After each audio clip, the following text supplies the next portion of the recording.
It was midnight in the hospital, the white lights flooding the cold hallway. My heart raced as I ran after the stretcher, gripping my brother's hand tightly. "Stay with me, Oscar. Promise me. Don't leave me." Oscar just lay there motionless, his face pale and bruised from the accident. "You have to fight. You can't give up now. We still have so much to talk about." Tears streamed down my face. I couldn't believe the patient this time was my own brother. The surgical team was ready to take him into the operating room. "Doctor, we need to move. Annie, quick!"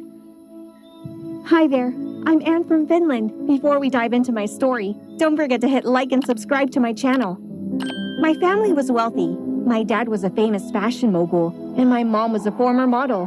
When she retired, they had a fairy tale wedding and decided to have twins through medical intervention. They thought a boy-girl twin pair would be adorable, but they were wrong. This is me, and this is my brother Oscar. And we were unstoppable little devils. Unlike other twins, we didn't share interests, feelings, or any telepathic bond. In fact, we were the opposite. We fought non-stop. Does anyone here get along with their siblings? On the day we were born, we even competed to see who would come out first. My brother always won every race. He learned to crawl earlier, talk earlier, and even ride a bike before me. You too. Go get the mail for me. I was about to run out first when Oscar held me back. Do you know what your first word was? Was it Mom? It was loser. Oscar laughed loudly and ran as fast as he could to the mailbox, grinning victoriously. I'll always be the one Mom loves more, got it? Sometimes we went out with Neil, our next-door neighbor, and my brother's best friend. Then came the bike races around the neighborhood. No matter how fast I pedaled, Oscar always crossed the finish line first and bragged about it to Mom. You two are the greatest gifts God has given me. But you love me more, right? Even just a little bit more. And so we competed. But still, I loved and tried to bond with my brother because Mom always reminded us to. Things changed after a major family tragedy. When we were 17, my mom passed away from a serious illness. Dad, overwhelmed with grief, buried himself in work day and night. Throughout that time, Neil was always by our side. He was kind, gentle, and mature. Neil also encouraged me to pursue my dream of becoming a doctor. I'll work hard to become a doctor and treat people with the same illness Mom had. That's great, Annie. I believe you can do it. Let's work hard together. But Oscar was different. He stopped talking to me at school and was annoyed with Neil for being close to me. He started hanging out with a bad crowd, no matter how much I tried to warn him smoking. What do you want, Annie? I pulled Oscar out of the garage and whispered, "Those guys aren't good people. Mom wouldn't want to see you like this." Don't bring Mom into this. I don't need anyone caring about me. Not even you. I can take care of myself. Oscar, Annie's just worried about you. You have to listen to her. This is not your business, Neil. You're always nagging me about what to do, just like my annoying sister. Stop telling me what to do, and you're not my friend anymore. Oscar yelled and shoved Neil hard. Neil staggered and fell, his face both showing anger and pain. I never seen Oscar so aggressive before. At that moment, the gang members honked their horns and revved their engines, signaling Oscar with their motorbikes. Now get out! I don't need any of you. Neil and I helplessly watched as Oscar rode off with the gang. Time went by, and thanks to my excellent grades, I got an internship at a big city hospital where Neil had become a doctor. Dad was so proud of me that he even bought me a car. I think this is a well-deserved reward for you. Thank you, Dad. As I hugged Dad, Oscar leaned against the doorframe and clapped slowly. Guess I should get a reward for having such an amazing sister, huh? Where's your competitiveness? You always wanted to outdo me. Everyone has their own life. Dad, I want a new car too. Dad had no choice but to hand him a black card, or he'd never hear the end of it. But Oscar didn't stop there. I came home to find a bunch of luxury cars parked all over the driveway. As I opened the door, a banner reading "Living the Life" greeted me. Oscar was throwing a house party? Yo!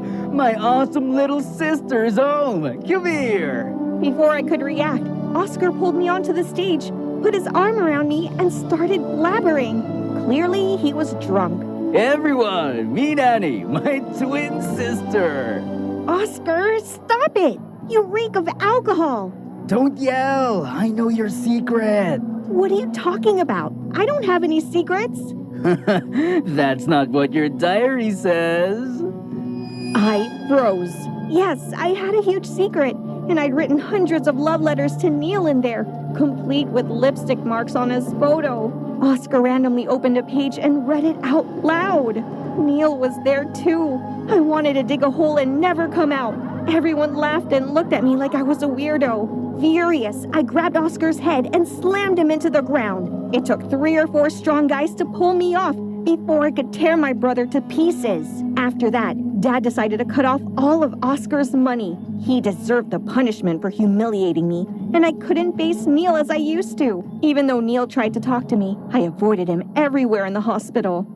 One evening after my shift, I poured myself a full cup from the coffee machine and stepped out into the garden. As I sat on the bench, taking deep breaths of fresh air, a hand on my shoulder startled me, almost making me spill my coffee. Oh, I'm sorry.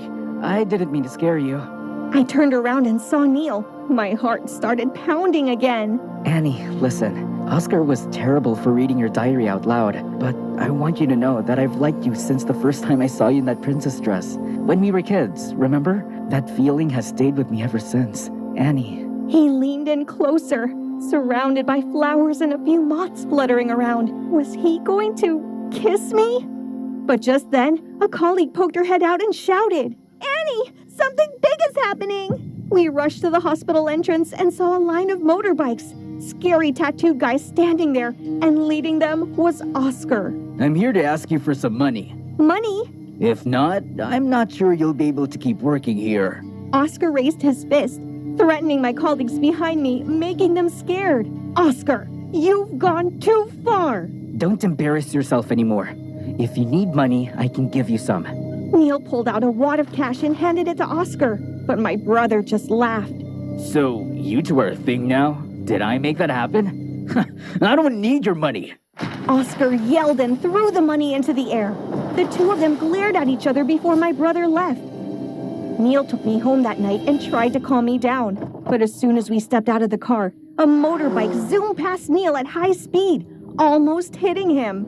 Even though the rider wore a helmet that covered their face, I knew it was Oscar. He did it to scare us. I was truly furious with my brother. At home, Dad called me into his room, looking extremely troubled. I thought Oscar would turn out like you. I'm trying to talk to him, Dad. He really disappoints me. Oh, yeah? So where were you when I needed you the most? You buried yourself in work and always hid behind your office door after Mom died. Oscar barged into the room, looking so vulnerable. I think I saw tears in his eyes.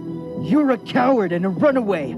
Shut your mouth! I was shocked when Dad slapped Oscar across the face. The tension was so thick, I could hear the ticking of the clock. Get out! I have no son like you! Before I could plead with Dad, my brother stormed out of the house. I didn't see Oscar again after that night.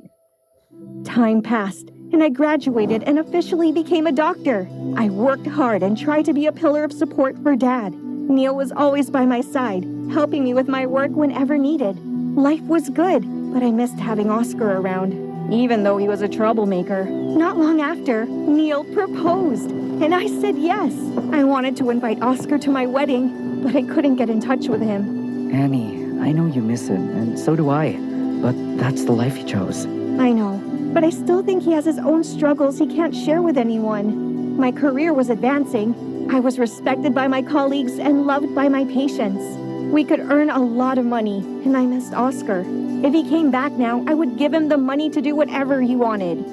One night, I was waiting for Neil outside the operating room to bring him a cup of hot tea. He was finishing an 8-hour surgery, while I had an easy shift and finished early. My phone rang, and I answered it. Doctor, there's been an accident. We need emergency surgery. The patient is losing blood fast. Without thinking, I set the tea down on the waiting bench and ran immediately. The patient was lying on a stretcher, being rushed down the hallway toward the emergency room. What's the patient's condition? Accident on the racetrack. Semi-conscious, doctor. I'll call his family. When I saw his face, my heart dropped to my stomach. It was Oscar, his face full of cuts and bruises. Oscar, it's me, Annie. Can you hear me? Annie? Stay with me, Oscar. Promise me. Don't leave me! Annie, I miss Mom. I just want to see her again. Everything I did was to try to forget the pain. I felt a lump in my throat as I tried to hold back my tears. Oscar had been deeply affected by Mom's death, but he chose a different way to cope with it. I know, I miss her too. But now, you have to fight. We need you. I need you. He nodded weakly, tears streaming down his face. Even as he lay on the operating table, before the anesthesia took effect, Oscar was still emotional. I'm sorry, Annie. I'm sorry for everything. Shh, it's okay. We'll get through this. Fight, Oscar. We'll walk out of here together, just like the day we were born. I promise. I put on my surgical gloves, whispering a silent prayer.